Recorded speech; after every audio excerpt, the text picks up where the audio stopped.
मेरे प्यारे मित्रों, आत्म पूजा उपनिषद के सूत्रों की व्याख्या करते हुए हम आ पहुँचे हैं 8वें सूत्र की ओर। साथियों, आत्म पूजा उपनिषद के माध्यम से पूजा के प्रतीकों में छुपे गहरे अर्थों को समझने की कोशिश हम कर रहे हैं। आत्म पूजा उपनिषद में यात्रा करते हुए अब हम आ पहुँचे हैं 8वें सूत्र पर। अभी तक हमने पूजा में होने वाले विधानों को स्थूल स्तर पर ही जाना था।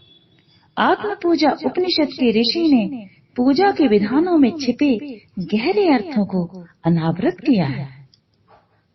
साथियों, अभी तक हमने जिन सूत्रों को समझा वे इस तरह थे। ओम का निरंतर स्मरण ही उसका ध्यान है। कर्मों के कारण की समाप्ति ही आवाहन है। निश्चल ज्ञान ही आसन है। मन का ऊपर की ओर बहना ही जल है।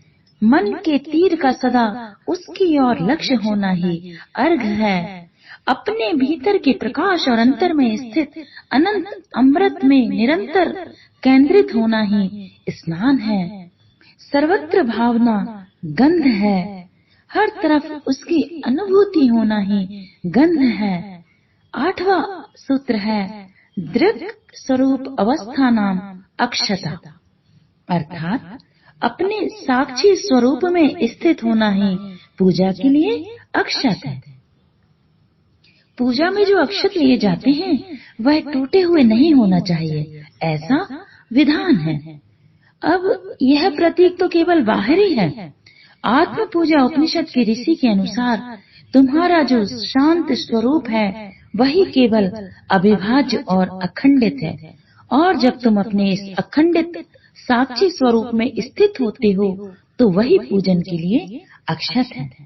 अक्षत अर्थात वह जिसका चरण न हो। यदि हम बाहर की किसी भी वस्तु पर निगाह डालें तो हम पाएंगे कि सभी का क्षय हो रहा है।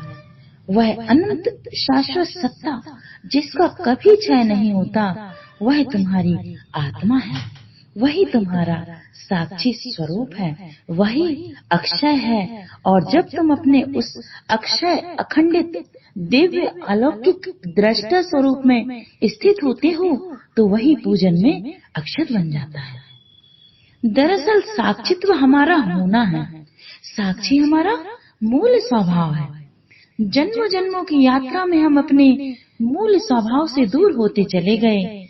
हमारी श्रोत से दूरी बढ़ती ही चली गई और हम अपने स्वभाव से दूरी बनाकर बाहर से कितने भी चावल चढ़ा लेंगे, उसकी कोई सार्थकता ना होगी। बाहर के अखंडित चावल तो केवल इशारा है इस बात का कि तुम भी अखंडित अलख निरंजन शाश्वत आत्मा हो। शायद अखंडित चावल चढ़ाते हुए तुम्हारे भीतर कुछ स्मृति आ जाए। शायद कोई जागृति की किरण तुम्हारे भीतर जगमगा जाए जो तुम्हें तुम्हारी याद दिला दे, लौटा दे तुम्हें तुम्हारे स्वभाव की ओर, लौटा दे तुम्हें तुम्हारे स्रोत की ओर। तुम अपने स्रोत में उसी तरह हो जिस तरह मछली पानी में होती है।